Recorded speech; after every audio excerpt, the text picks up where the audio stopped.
Thank you very much. And that was some greeting we had in North Carolina. I'll tell you, I don't know if you saw the crowd outside, but it's pretty amazing. But we've had it in Texas and Ohio, and South Carolina, Florida. It's just incredible what's happening. Please sit down, please. And I'm honored to be in North Carolina in the presence of true American heroes as we commemorate the 75th anniversary of the American victory in World War II, and a victory it was. On September 2nd, 1945, the great General Douglas MacArthur accepted Japan's unconditional surrender aboard the USS Missouri in Tokyo Bay. VJ Day marked the end of the deadliest conflict in human history and the ultimate triumph of American freedom.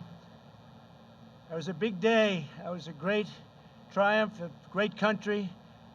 And our country is greater than ever before. That's what's happening, and that's what it is. Greater, with a greater military than we've ever had before. We're deeply moved to be joined this afternoon by World War II veterans, all of whom I've met, all of whom are tough. I don't want to mess around with any of them, I'll tell you right now. Whose blood, sweat, grit, courage, and unfailing devotion made that epic victory possible.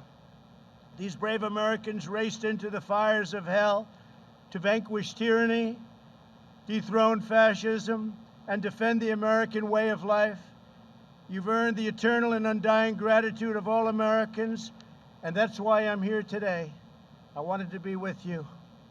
You know what I'm talking about, don't you? We had a good time a little while ago, right? Over at the Oval Office, Congressional Medal of Honor. We're privileged to be joined as well by veterans from every generation, including a number of wounded warriors. We stand in awe of your service. I can say that. So respected, so loved, we are in awe. Joining us for this commemoration, our Secretary David Bernhardt. Secretary, where is David? Thank you, David, very much for being here. A great senator, a real friend of mine, a tremendous senator, actually, and he works very, very hard, and he loves the people of North Carolina. Senator Thom Tillis. Tom, thank you very much. And some warriors, they're in Congress, and they're tough and they're smart. Representatives David Rouser, Ted Budd, and Dan Bishop. Thank you, fellas.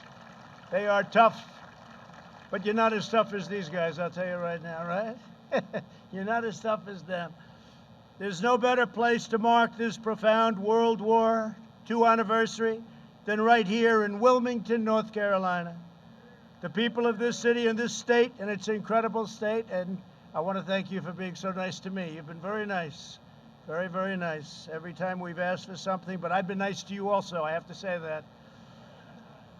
But you made the extraordinary contributions to the war effort. That's North Carolina made this extraordinary contribution, and so many. Nearly 2 million American servicemen trained for combat in North Carolina, more than any other state. Wow, that's pretty good, isn't it, huh? Who would know that? 2 million trained, more than any state. Over 360,000 service members from your state fought in the Second World War. They battled on the cliffs of Normandy, over the skies of Africa, and in the deep waters of the Pacific. Over 11,000 North Carolina patriots fought the enemy until their very last breath. You know what that means, right? Think of that, 11,000 died in the war. We want to thank you, boy. And we have family members here, by the way. That's them saying hello. In Wilmington, more than 20,000 workers of the North Carolina Shipbuilding Company poured out every ounce of their strength to build an astonishing 243 ships for the U.S. Navy. And it was the citizens of Wilmington who came together to save a priceless artifact of American history, the glorious battleship behind me, the USS North Carolina. And that is some powerful and beautiful ship coming in. We got plenty of televisions on Air Force One, and they showed it in prime time in the 40s. And they showed that ship, and I'll tell you, they don't make, I shouldn't say this, they don't make them that way anymore. They really don't. What a beautiful ship. During World War II, this magnificent ship participated in many major naval offenses, and in the Pacific theater itself, including the Marshall Islands, Iwo Jima, and Okinawa, earning more battle stars than any other battleship. We're learning a lot today, right? That's pretty good. Why are you clapping? You come from West Virginia, huh? He loves West Virginia, so do I, right? But we're clapping anyway, right? You better believe it. Thank you. After the war, the people of Wilmington organized a massive campaign to save this beautiful ship from the scrapyard. They preserved it as a memorial to the gallant deeds of American sailors, a monument to the American workers that built it, and an enduring symbol of American greatness. Now more than 200,000 people visit the site each year to learn the history and the heroism that defines our nation. This afternoon, my administration is formally recognizing the city's exceptional contributions to victory in the Second World War. It is my tremendous honor to officially designate Wilmington, North Carolina, as our nation's very first World War II heritage city. That's a big deal. Our nation's very first. Wilmington, congratulations to you all.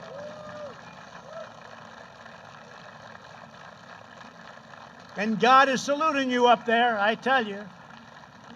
We may have to go a little quicker than I thought, right? With this designation, we proudly declare that in America, we don't tear down the past, we celebrate our heroes, we cherish our heritage, we preserve our history, and we build the future. This mighty vessel and this magnificent town will forever tell that story with this designation. So I want to just congratulate North Carolina and Wilmington. That's a fantastic thing.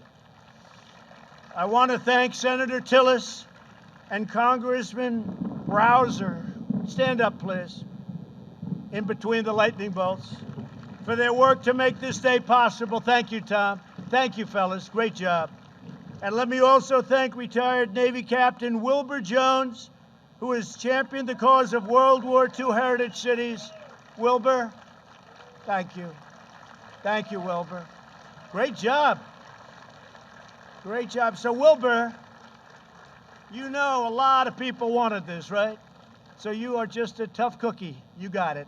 Number one in the nation. I want to thank Wilbur. That's great. I also want to recognize several of the heroes who saved American freedom. And I've known some of them since I've been in office. I've seen them. And there they are. Here today is my good friend who I just left, and he was in the Oval Office with me at the White House, Woody Williams.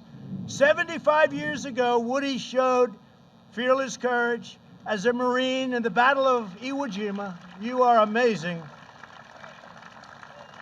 I promised him I would not tell that he's 97 years old, I promise. I'll tell you, he's 100% sharp. He's 100% sharp. I know a 78-year-old that's not so sharp, and he's 97, and he's 100%, because it has nothing to do with that. 78's young. Depends who's 78, that's all. He's 97. I said, man, you are something. And physically in great shape. He braved a torrent of hostile fire while destroying one enemy machine gun position after another, knocked them out one after one for his daring actions. President Truman, think of that, awarded Woody the Congressional Medal of Honor, the highest in our land. Woody, congratulations. You inspire us all. It was great to have you on Air Force One. I had promised him, you know, maybe 2 years ago, I said, I'll take you on Air Force One. He came up. He's very aggressive. He said, I'd like to fly on Air Force One. I said, I'll do it. And today we did it, right? We got it done. Thanks, Woody. Great job. Also joining us today is Paul Phillips, a veteran of World War II, Korea, and Vietnam. During the Second World War, Paul proudly served on the USS North Carolina in the Pacific Theater. At 93 years old, he has returned today to visit the ship upon which he so nobly served. He's a tremendous man. Paul, it's our honor to have you with us. Please, Paul, stand up. Thank you, Paul. Thank you. Perfect. Thank you, Paul. Great job, Paul. Appreciate it. Here as well is Army veteran Greg Melikian. When Greg was 20 years old, he served as a radio operator in the headquarters of Supreme Allied Commander General Dwight D. Eisenhower. I'd love to have heard some of those conversations. Much more interesting than today, right? 75 years ago, General Eisenhower directed Greg to broadcast around the world the long-awaited news that Germany had surrendered. Greg, your being here is very, very much appreciated. Thank you very much. It was a great honor meeting you before. Thank you very much. Very, very great honor. Our task today is to pass on to the next generation the blessings of liberty that you fought for and that you bled for. All for security. You wanted to secure our future. You wanted to praise and raise our flag, and you did that. You raise our flag, and you stand proud, and you stand tall. And we're doing it in our nation, too. Almost everyone. Every once in a while, you see somebody not do it. We don't like it when they don't do it, do we? We don't like it. So I want to just thank you. Fantastic job. American warriors did not defeat fascism and oppression overseas only to watch our freedoms be trampled by violent mobs here at home. We stopped those violent mobs very easily. All they have to do is say, please come in, Mr. President. We'll have it done in 1 hour. Please come in. It's one of the great, to me, just incredible that they don't immediately, they just, as you know, at Portland, the mayor last night, he was raided. His home was raided. He was thrown out of his home. And then he'll stand up and he'll fight for these people. These people only know one thing, and that's strength. That's all they know, strength. And we have strength. For the sake of all Americans, we must uphold the rule of law and defend the American dream for every child in our land. We must teach our children that America is the land of heroes like you. You're heroes. You know that, right, Woody? You're heroes. You're great, great men. Great men. Better believe it. We're not ashamed in America. We're not ashamed of anything. I signed a very important edict recently. 3 months ago, they were ripping down statues. I said, you can rip them down, but you're going to serve 10 years in jail if you do. And as soon as I did that, incredibly, you haven't heard about statues coming down, have you? Statues are monuments. But we're not ashamed of our country. We're proud of our country, prouder than we are of anything else. Our country is great, and we're going to keep it that way. We're going to keep our country great. Together, we will remember America's towering victories. We will recognize America's outstanding virtues, and we will pay tribute to the heroes who keep us safe, strong, proud, and free. And I also, in addition to our wonderful, brilliant military, I want to thank law enforcement, because the law enforcement, without them, we're not here today very well. They've done an incredible job. Really an incredible job. And thank you again to the World War II veterans in attendance today. This is such a great tribute to North Carolina. We will never forget what you did for us. Your legacy is etched forever into the heart and soul of a grateful nation. And this spot is right now one of the most important military spots anywhere in the world. Congratulations to everybody, and thank you for making it come true. Thank you all very much. God bless you. God bless North Carolina, and God bless America. Thank you all very much. Thank you.